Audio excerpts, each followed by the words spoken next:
Bienvenue dans le podcast Nouvelle Conscience. Nous discuterons ensemble de projets, d'œuvres et d'acteurs vecteurs d'espoir pour l'édification d'un monde plus respectueux du vivant et de soi-même. Je suis Manon Sala et je chemine depuis longtemps pour comprendre le lien intrinsèque entre le bien-être individuel et l'élan du collectif. Je vous invite à me joindre dans ce jeu de pistes afin de semer ensemble les indices vers une nouvelle conscience.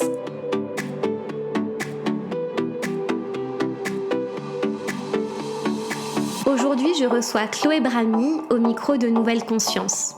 Chloé Bramy est oncologue.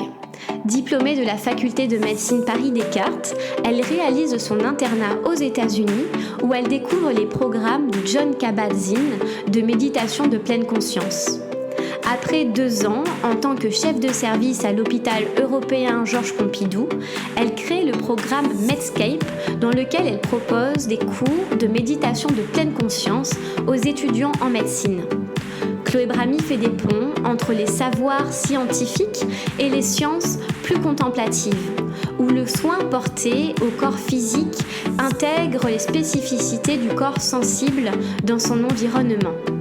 Chloé Bramy rédige aujourd'hui sa thèse sur l'impact de la méditation de pleine conscience sur l'apprentissage de la médecine au Centre de recherche interdisciplinaire de l'Université de Paris. Par ailleurs, si vous souhaitez soutenir ce projet de podcast, n'hésitez pas à en parler autour de vous, à lui mettre 5 étoiles sur les différentes plateformes de téléchargement et à venir me suivre sur Instagram afin de suivre les dernières nouveautés du podcast.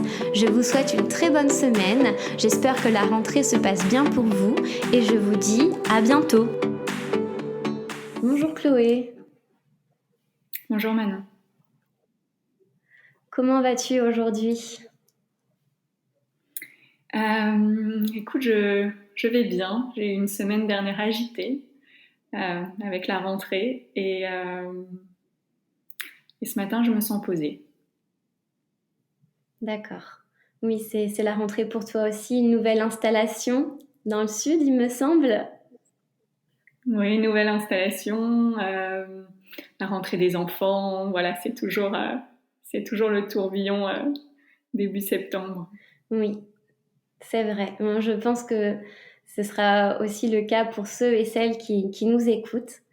Donc, pour commencer, je me demandais si tu accepterais de nous faire une démonstration de méditation, qui est l'une des pratiques que tu proposes dans ton travail. On va l'aborder par la suite, parce que je pense que c'est la meilleure façon de comprendre de quoi la MBSR, donc Mindfulness Based Stress Reduction, de quoi il s'agit. Voilà, puisqu'on va en parler par la suite, s'il te plaît. Oui, merci Manon. Peut-être juste pour préciser avant qu'on s'installe, les programmes MBSR sont des programmes qui ont été, on va dire, créés il y a plus de 40 ans par Jon Kabat-Zinn, qui est un programme qui est basé sur la méditation de pleine conscience, basé parce qu'il s'inspire, on va dire, des traditions. On médite dans énormément de traditions.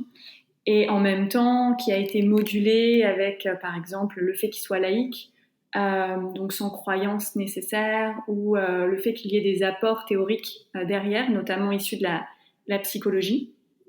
Et pendant ces programmes, on médite. Il y a à peu près 1 heure de pratique méditative. Et donc là, en effet, tu as raison, la meilleure façon de parler de la méditation de pleine conscience, c'est de faire l'expérience.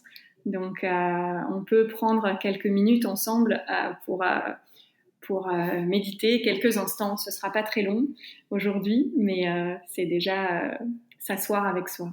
Voilà. Alors, si vous voulez bien, vous pouvez rester là où vous êtes, sur une chaise, sur un coussin au sol, et peut-être simplement décroiser les jambes si vous êtes sur une chaise, de manière à bien sentir l'assise, les pieds sur la terre, les fessiers sur le support. Et si vous le souhaitez, vous pouvez fermer les yeux. Il n'y a pas d'obligation à fermer les yeux. Peut-être simplement tourner le regard vers le bas. Et on peut venir porter sa présence, son regard vers sa respiration naturelle, comme elle est, sans chercher à la transformer, à la modifier.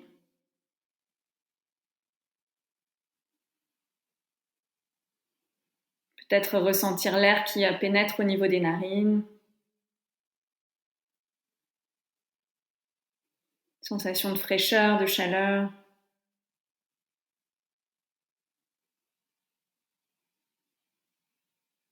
L'air qui ressort depuis nos narines vers l'extérieur.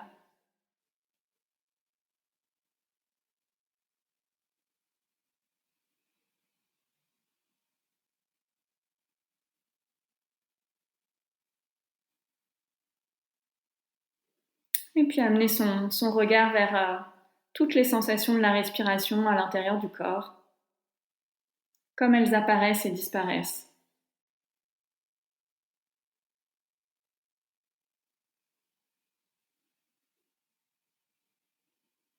Sans qu'il n'y ait de respiration parfaite.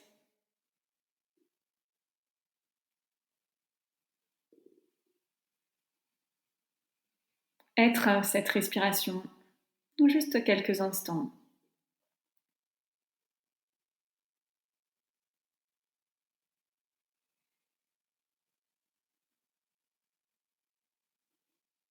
Et puis peut-être que plein de pensées sauvages viennent nous dire bonjour, viennent s'inviter dans cet instant et on peut les laisser être sauvages, apparaître et disparaître, leur dire bonjour et à nouveau ramener sa présence aux sensations de la respiration.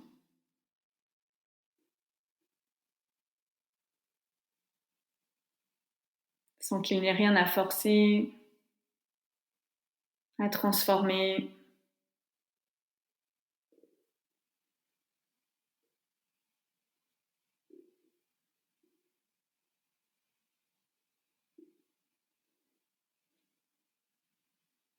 Et puis on peut ouvrir sa présence à toutes les sensations dans le corps.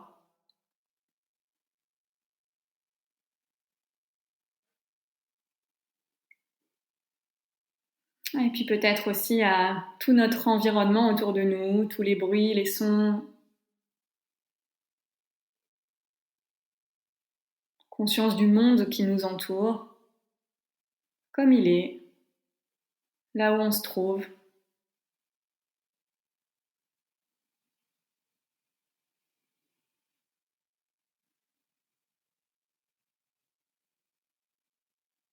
Et puis on va pouvoir peut-être simplement prendre une grande inspire, une grande expire et tranquillement réouvrir les yeux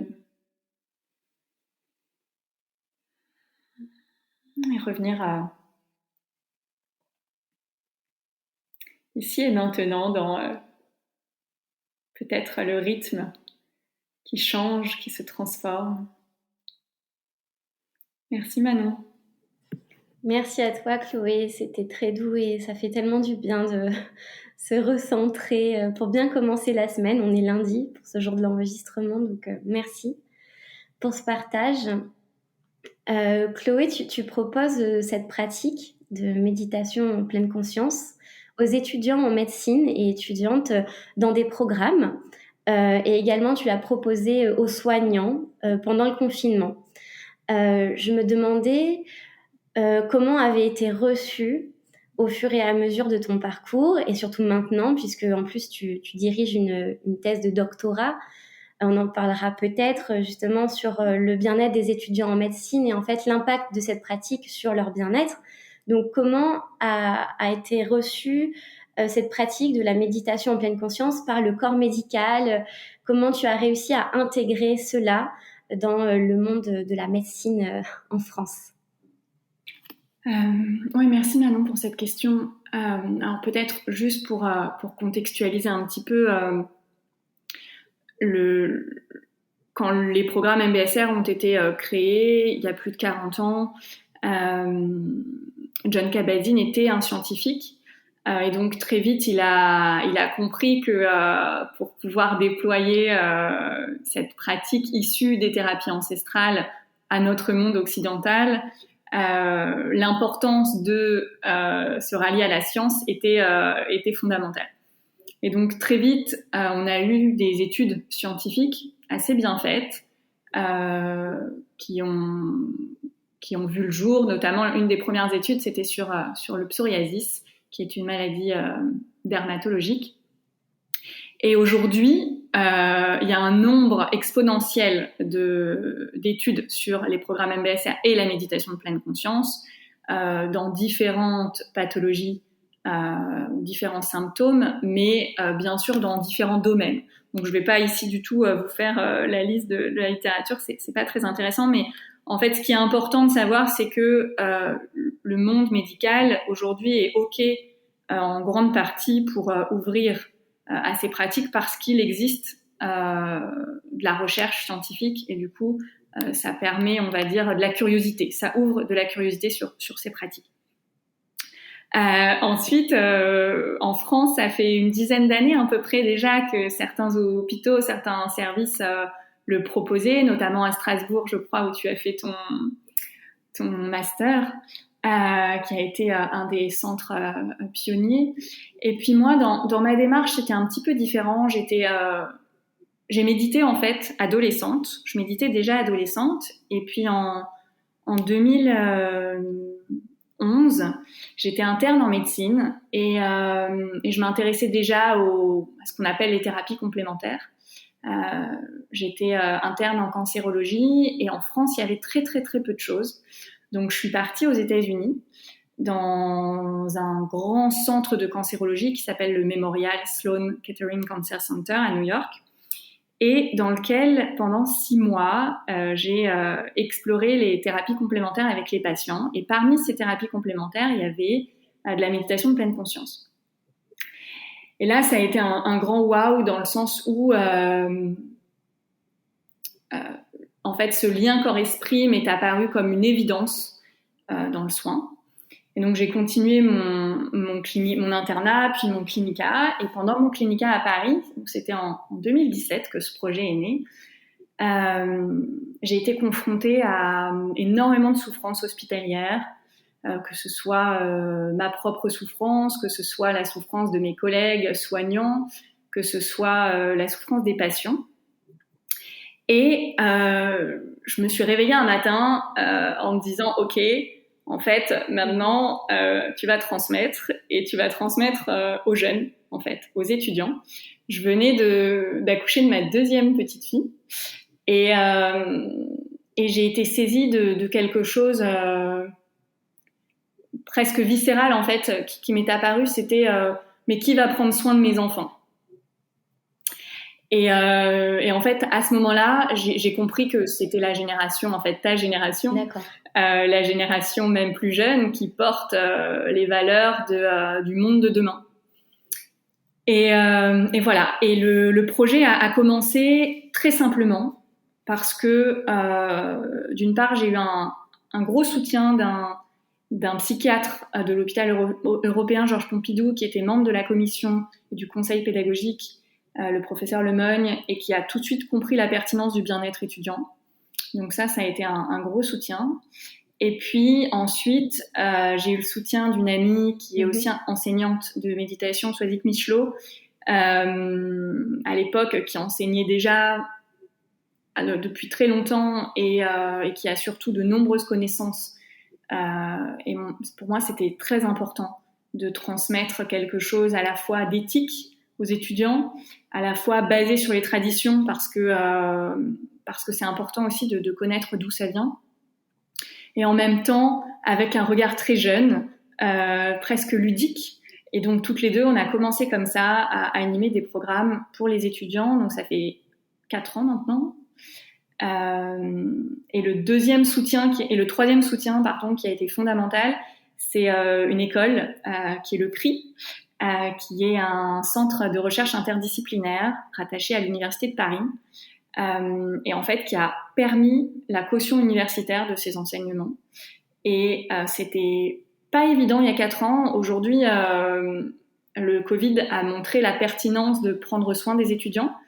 Mais il y a 4 ans, il n'y avait aucun soutien financier pour les projets étudiants. Donc voilà, c'était quelque chose d'assez innovant et je suis ravie parce qu'en fait, à chaque programme, à chaque communauté qui se crée, en fait, la pertinence, elle est évidente. Voilà, j'ai pas besoin de preuves aujourd'hui supplémentaires pour comprendre que les petites graines, elles se sèment en fait naturellement. Swazik ou les personnes avec qui je travaille, on fait presque plus rien en fait. Tout se fait naturellement, la communauté, la transmission, ce qu'ils en font derrière. Donc voilà, c'est assez génial. D'accord. Et est-ce que donc selon toi, ça correspondait à un réel besoin? Est-ce que toi-même, quand tu étais étudiante, tu sentais ce manque? Est-ce que tu aurais aimé bénéficier de tel programme quand tu étais étudiante en médecine? Oui, bien sûr. Pour 2 choses. La première, c'est l'ouverture. Ça a été une de mes intentions fondamentales. C'est-à-dire, en fait, pour moi, le plus important, c'est de créer de la curiosité. Et de l'ouverture, c'est-à-dire de l'ouverture au visible et à l'invisible. En médecine, c'est des études évidemment qui sont très rationnelles et c'est très important d'observer le corps comme quelque chose de concret, de palpable. Et en même temps, on sait très bien qu'il y a des choses qu'on ne connaît pas. Et donc la pratique méditative, elle remet aussi cette notion de binaire, non binaire, de doute, de je ne sais pas, de surprise. Grâce à ce retour à soi, mais au-delà en fait. Donc ça, c'était très important pour moi, la curiosité, l'émergence de la curiosité. Et la deuxième chose, c'est bien sûr le stress et la complexité des études. Et oui, bien sûr, en fait, moi, j'ai médité pendant mes études de médecine, donc ça a été, on va dire, un chemin personnel d'aller rechercher ça. Mais ce qui est certain, c'est que là, en voyant les étudiants, leur niveau de stress, leur partage, que bien sûr, ça aide pour réguler son stress et ses émotions, mais pas uniquement. Il y a vraiment cette notion de curiosité à l'humain, d'observer le corps différemment. Parfois, j'ai des partages sur c'est la première fois que je prends conscience de mon corps. Et ça, c'est extrêmement précieux parce que quand on est soignant, notre outil de travail, c'est le corps. Ah oui. Donc, en fait, et pour autant, on est tellement éloigné du corps, tellement dans nos pensées, dans l'aspect cognitif, que s'autoriser à revenir à son propre corps, mais derrière, pour soutenir le corps des personnes qu'on va accompagner, c'est vraiment fondamental. Et d'ailleurs, peut-être quand même partager sur ça parce que il y a un engouement sur la méditation et très souvent, et d'ailleurs j'avais fait une petite vidéo sur le sujet il y a longtemps, mais très souvent la méditation elle est présentée un peu comme un pansement. On va tous méditer pour réduire notre stress et notre anxiété, etc., etc. Et en fait,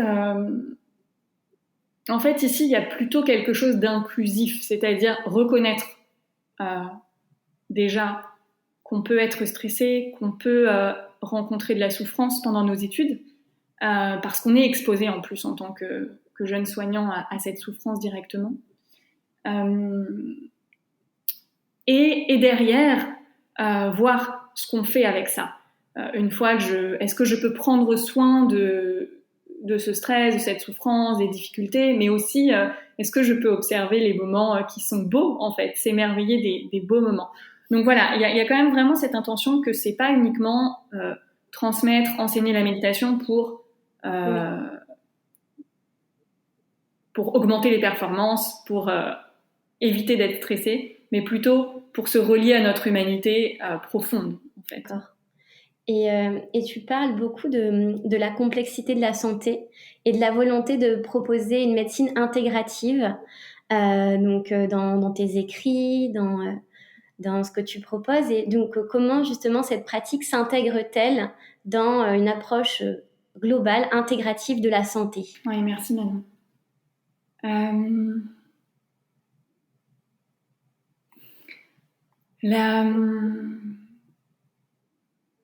La santé, c'est... en fait, cette définition de l'OMS, on l'oublie, mais elle est quand même assez précieuse. C'est ce bien-être indépendamment de la maladie, en gros. Hein.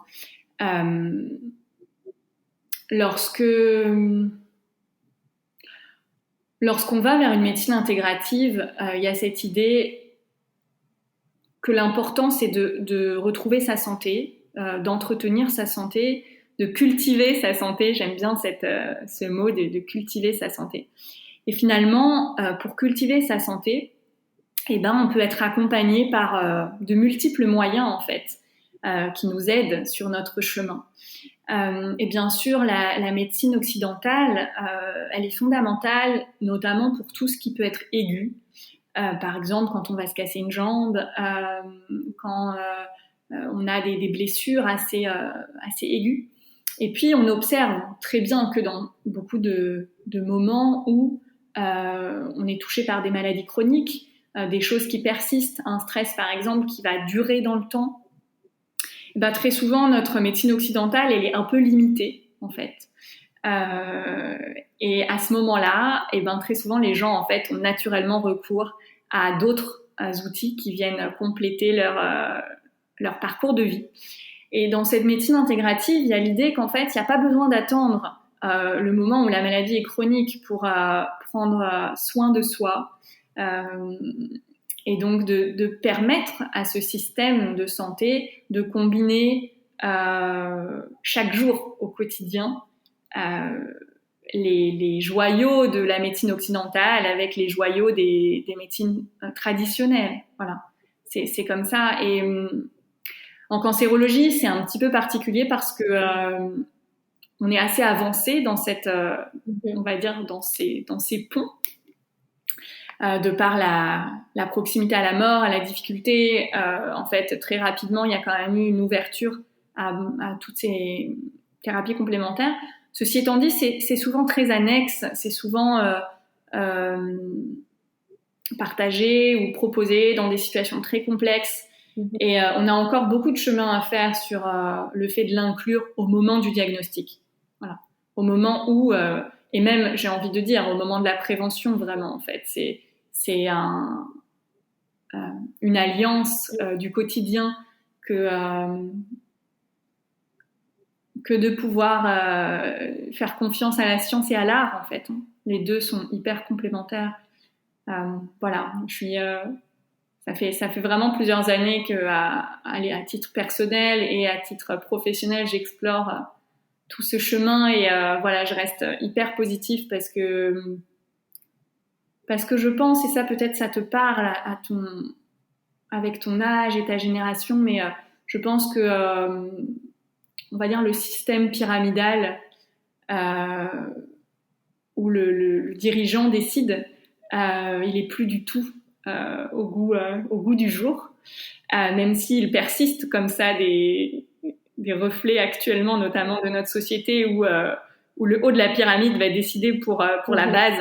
Mais moi, en fait, j'ai énormément confiance dans le terrain, dans la base, en fait. Et je sens que les jeunes et cette jeune génération, c'est le terreau pour la société de demain et qu'en fait, le processus de pont, en fait, il est déjà là. Voilà, qu'il y a pas grand-chose à faire, il y a juste à faciliter et permettre. Et c'est en train de se transformer naturellement. D'accord.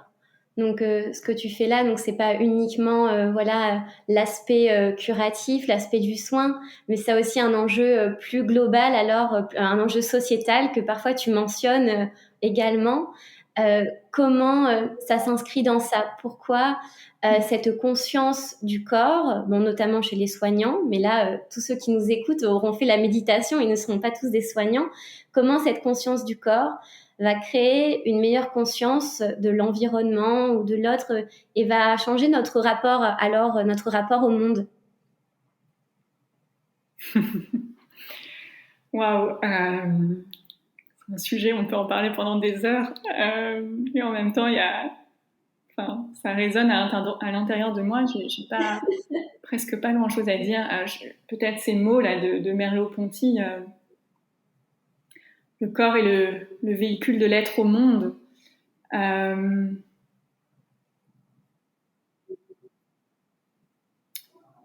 Quand on revient à la conscience du corps, de toutes ces pulsations, de toutes ces vibrations, de tous ces mots aussi, de toute son impermanence en fait, parce que on observe que son souffle est jamais de la même manière à chaque instant et pourtant toujours là. En fait, inévitablement, on se connecte à la nature qui est à l'extérieur de nous. On se connecte à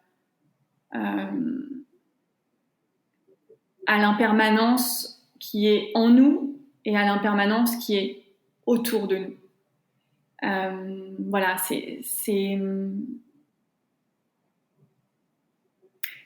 pas super évident là pour moi tout de suite de partager tellement en fait c'est un sujet qui est vaste. En tout cas, il y a une chose peut-être là à partager par rapport à cette intention de prendre soin de son corps pour prendre soin des autres en tout cas et pour prendre soin de la terre. C'est qu'il y a personne qui va prendre soin à notre place. Et ça, je crois que c'est précieux. C'est-à-dire que on a des aides, des facilitateurs, des mains tendues, mais en réalité, c'est simplement par la conscience de ses besoins, de son corps, de sa vitalité, des moments aussi où on a des zones qui vont pas bien, alors qu'on peut prendre soin pleinement de notre être en fait. Et quand on va pas bien, on a tous fait l'expérience. Quand on est trop stressé, quand on a une douleur qui pulse et qui nous empêche d'avoir une clarté de l'esprit, quand on a un chagrin infini, on n'a pas d'espace en fait pour prendre soin des autres. On n'a pas d'espace pour prendre soin de la terre en fait. Et c'est ok. Enfin, il y a des moments dans nos vies où on a juste de l'espace pour prendre soin de nous. Et ça aussi, je crois que c'est précieux. On n'est pas toujours dans un besoin de prendre soin des autres. En revanche, on a une espèce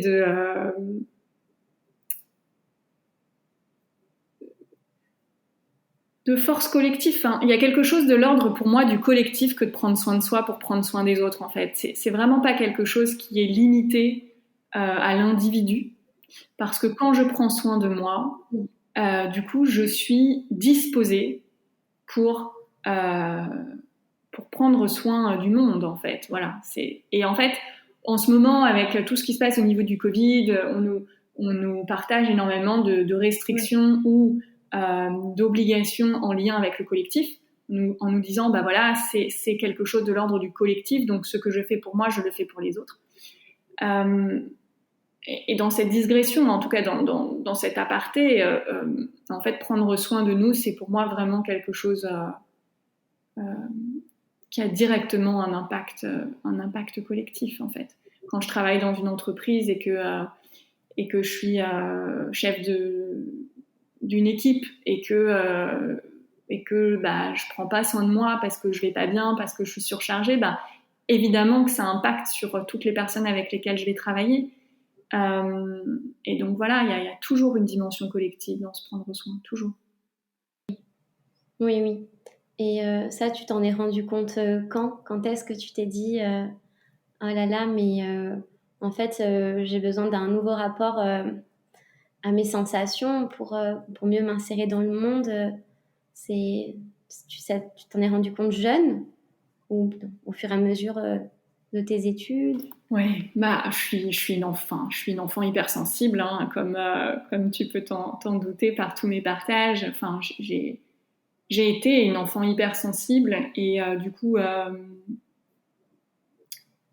assez en souffrance, je pense, pendant longtemps, parce que cette hypersensibilité nous connecte, nous rapproche du monde, c'est-à-dire la moindre lumière, la moindre odeur, la moindre énergie partagée dans une pièce. Enfin, voilà, je pense que tous les hypersensibles se reconnaîtront dans ça, mais il y a quelque chose de l'ordre du capteur. On est des capteurs du vivant, en fait.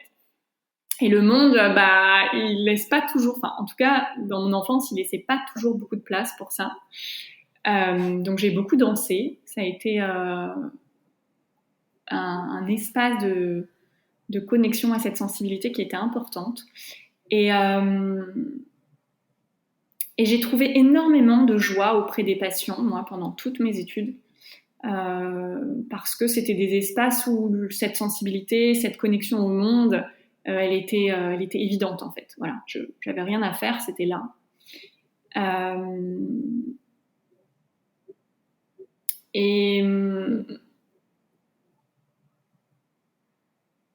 Et en fait, la méditation, parce que quand même c'est aussi ça, la méditation, elle a permis une chose merveilleuse, c'est qu'elle a permis de laisser être cette sensibilité. C'est-à-dire, la pratique méditative, elle va reconnaître, elle va nous amener à rencontrer nos sensations dans le corps. Et la deuxième aile, c'est l'aile de la compassion. Il y a vraiment l'aile de l'attention, je viens porter mon attention. Et la deuxième aile qui est l'aile de la tendresse, de l'amour, et donc qui permet d'accueillir les sensations qui sont là. Et donc oui, moi, la pratique méditative, elle a changé profondément ma vie parce qu'aujourd'hui, en fait, je pense que je suis toujours hypersensible, mais c'est absolument pas une souffrance. Au contraire, c'est une joie, cette sensibilité.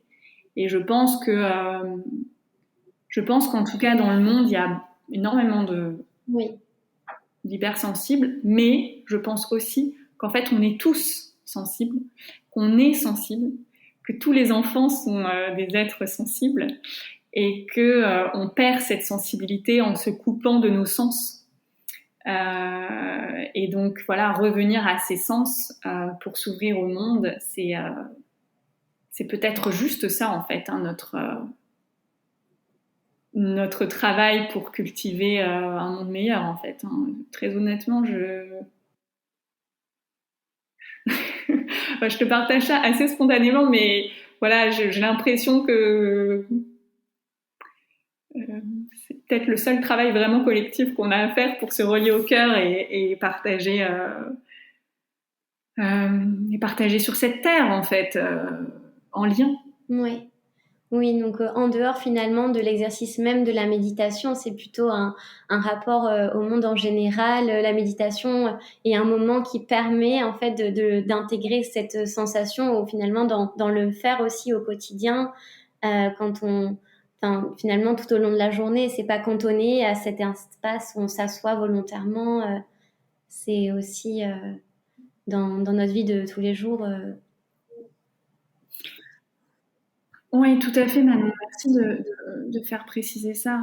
La pratique méditative, elle se fait dans des temps formels, sur le coussin, sur la chaise, dans des moments où on va dire s'entraîner, parce qu'il y a quand même cette nécessité d'entraînement, de la présence, de l'attention. Et en fait, après, elle se fait dans plein de petits moments du quotidien, en fait. La présence attentive, comme on l'appelle maintenant, elle peut émerger à tout moment quand on est en train de marcher dans la rue, quand on lit une histoire à nos enfants, quand on est en train de cuisiner, voilà, plein de petits moments en fait. Et c'est d'ailleurs on va dire que la culture de la pratique méditative sur le coussin n'a de sens incarné d'une certaine manière que lorsqu'elle est mise en application derrière dans nos vies, dans nos vies quotidiennes. Oui. Oui, bien sûr.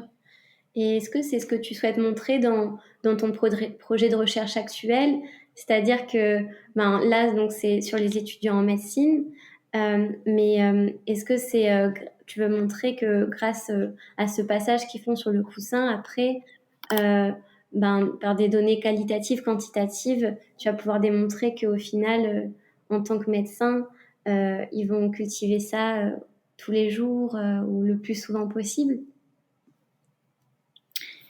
Alors dans le projet en effet quand j'ai commencé tu parlais tout à l'heure des limites que j'aurais pu rencontrer quand j'ai voulu enseigner évidemment il y a 4 ans aux étudiants, je l'ai fait dans le cadre d'un protocole de recherche. Donc l'intention c'était d'observer si la pratique méditative sous 2 formes, donc soit sous la forme d'un programme MBSR, soit sous la forme d'un enseignement qui alterne pratique et théorie à la fac, avait un impact sur des compétences émotionnelles, et notamment par exemple l'empathie et d'autres composantes émotionnelles. Donc ça, c'est le programme, on va dire, de recherche globale, qui est surtout un programme qui avait de la recherche quantitative, donc avant-après. Mais moi, j'ai une part très rationnelle et cartésienne, donc c'était évident qu'il fallait que j'ai une part de recherche quantitative. Mais ce qui m'inspire aujourd'hui énormément, c'est l'expérience. Et c'est ce qui se passe en fait dans la pratique méditative, cette expérience à la première personne. Et donc, il y a une part dans ce doctorat qui s'intéresse à évaluer d'une part les motivations des étudiants à participer à ces programmes. Donc, pourquoi est-ce qu'ils s'inscrivent? Et la deuxième chose, c'est quelle est leur expérience vécue à la fin des programmes. Donc, non, j'ai pas du tout de suivi à long terme, parce que franchement, faire de la recherche, déjà, ça demande beaucoup de temps, c'est lent, c'est un processus très lent qui cultive justement la patience. Donc là, en 3 ans, j'ai pas de suivi sur le long terme, mais en revanche, ces 2 perspectives qualitatives, vont mettre en lumière certaines choses fondamentales dans les besoins des étudiants, et donc en fait sont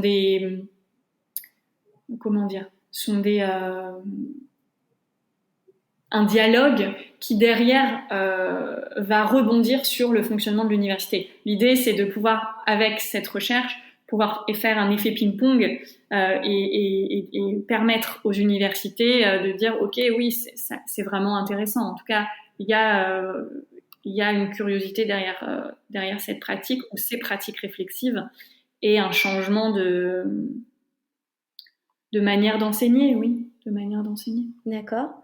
Et est-ce que tu pourrais nous expliquer ce que font les étudiants concrètement dans ces programmes, les heures de cours, comment elles sont découpées, organisées? Alors, dans l'enseignement, qui est un enseignement optionnel à la fac, à l'Université de Paris, ça, c'est un enseignement qui s'intègre dans le cadre de leurs enseignements optionnels, donc ils en ont plein. Donc, on est rentré dans un cadre, on va dire, universitaire proposé. Donc, ils avaient 20 heures de cours, à peu près. Et dans ces 20 heures de cours, il y avait toujours une alternance de pratique et de théorie. Voilà, donc c'était assez intéressant de créer ça. Mais en même temps, on a dû s'adapter au cadre, et il y avait beaucoup moins de pratique que dans les programmes MBSR. Dans les programmes MBSR, donc c'est 8 séances de 2h30. Et au sein de ces séances, il y a environ 1 heure de méditation, 1 heure de débriefing et 30 minutes d'apport théorique. Voilà. Et en plus de ça, ils avaient une journée de pratique. Dans le cadre du programme MBSR, c'était pas au sein de la fac, c'était proposé en soirée, donc en plus aux étudiants parisiens qui avaient envie de participer à ces programmes. Ok, d'accord, merci. Et est-ce que tes hypothèses de départ ont été confirmées, ou tu as des résultats qui sont plutôt surprenants dans les aspirations des étudiants? Voilà, est-ce que dans tes recherches, tu te rends compte qu'il y a de nouvelles constantes, de nouveaux résultats qu'on n'aurait pas pu imaginer auparavant? Bon, alors déjà, il faut que je publie mes résultats cette année, donc ça, c'est quand même le petit travail backup. Alors pour la part quantitative, ce qui est, enfin moi, ce que j'avais en idée, qui n'était pas clairement défini, mais quand même, c'est que évidemment les programmes MBSR améliorent beaucoup plus les compétences émotionnelles que un enseignement optionnel à la fac. Ce qui est, on va dire, évident, c'est-à-dire que c'est la pratique en fait qui permet les modulations en fait. Hein. Si on ne pratique pas, il ne peut pas y avoir d'amélioration. Donc ça c'est intéressant de le voir parce que en fait justement si on vient dans ce dialogue avec les universités, très souvent on dit, et à l'hôpital aussi ou dans d'autres structures, on nous dit ok, mais 2h30 par semaine c'est quand même très long, est-ce que vous pouvez pas nous proposer un truc un peu adapté qui rentre dans notre rythme effréné, donc peut-être que 15 minutes par jour ça peut suffire. Enfin je caricature mais c'est un peu ça. Et en fait, là, ce qui est chouette, c'est de se dire, non, en fait, si on veut vraiment qu'il y ait un impact, faut prendre le temps et se poser et pratiquer, en fait. Donc voilà, ça c'était, enfin, c'est un truc qui me paraît quand même important. Et après, oui, sur les compétences émotionnelles chez les étudiants, il y avait peu de travaux. Donc on a repris un travail existant qui était le travail de la Motte, une équipe canadienne et qui a confirmé en fait dans un groupe randomisé, donc avec une comparaison, qu'il y avait bien une modulation des compétences émotionnelles. Donc ça c'est important parce que comme je te l'ai partagé au début du podcast, pour moi la méditation c'est pas un pansement, il y a vraiment un impact pédagogique en fait. Et donc c'était important de dire ok, pratiquer c'est pas uniquement pour réduire son stress, mais méditer c'est aussi pour développer ses ressources et donc ses compétences émotionnelles qui derrière peuvent permettre une meilleure prise en charge. Voilà. Donc il y avait quand même ce petit data. Et ensuite dans la partie qualitative qui est pas terminée parce que je fais beaucoup de choses et vraiment la recherche quali ça prend du temps. Mais dans l'exploration des objectifs ou des intentions, pourquoi les étudiants participent à ces programmes, il y avait vraiment toute une notion. Il y a une notion évidemment de pour prendre soin de moi, donc améliorer mon stress, réguler mes émotions. Donc voilà, tout ce qui est lié à cette surcharge. Mais il y a aussi toute une variable sur prendre le temps. Donc la notion de temps est vraiment arrivée. Et ça, je pense que c'est intéressant parce que ça montre en fait un gap générationnel, je pense. La conscience que très tôt, je reconsidère mon temps en fait. Qu'est-ce que le temps en fait ? Qu'est-ce que dans ma journée je mets pour prendre soin de moi et ensuite pour prendre soin des autres. Donc il y avait cette notion de temps. Et l'autre chose, c'est évidemment la notion de créativité et de culture de la spiritualité. Et en fait, ça c'était intéressant aussi parce que dans notre monde très un peu laïque, en tout cas qui essaye surtout de pas mettre de mots sur cette spiritualité, en fait on se rend compte que c'est une demande en fait, que c'est quelque chose qui redevient comme un essentiel. Voilà, et donc ça je pense qu'aussi c'est à partager parce que souvent on crée, enfin quand on est enseignant, on crée des programmes en fait un petit peu dans cette dimension pyramidale, c'est-à-dire c'est l'enseignant qui va décider de mettre tel ou tel enseignement. Et ce qui est riche là dans cette proposition, c'est d'observer, ok, de quoi les étudiants ont besoin, quelles sont leurs demandes, et derrière, comment est-ce qu'on va créer une pédagogie qui répond aux besoins du terrain, en fait. Voilà. Oui, c'est une pédagogie inversée de ce qu'on connaît classiquement dans les salles de classe où on est en rangée les uns derrière les autres en train d'écouter les paroles d'un ou d'une enseignante. Wow, merci pour ce teaser de ta recherche. J'ai hâte de pouvoir lire les résultats. En tout cas, je suis sûre que ça va apporter beaucoup à la médecine et au-delà de cette discipline. Chloé, c'est bientôt la fin de l'épisode. Pour finir, pourrais-tu, s'il te plaît, me dire ce que réveille en toi l'appellation du podcast Nouvelle Conscience quand tu as lu ça, quand je t'ai proposé cette interview? Comment ça a résonné pour toi, ce titre? Je crois que ça a vraiment résonné avec cette jeunesse, en fait, avec ce monde qui émerge grâce et à travers la conscience, du terrain jeune, en fait, du terrain fertile. D'accord. Merci Chloé. Donc on peut te retrouver sur Instagram où tu partages de façon très poétique quelques photos. Également, tu as ton nouveau site internet qui est sorti, je crois, il y a pas trop longtemps, et tu proposes des consultations entre Paris et Montpellier en cabinet, donc des consultations d'oncologie. Donc c'est assez spécifique. Et puis je pense que pour ceux qui nous écoutent, si vous êtes étudiant à Paris, Descartes en médecine, vous aurez peut-être la chance de pouvoir vous inscrire au programme de Chloé Bramy aussi. Donc merci pour cet échange, Chloé, et pour ta présence. Merci Manon pour cette invitation.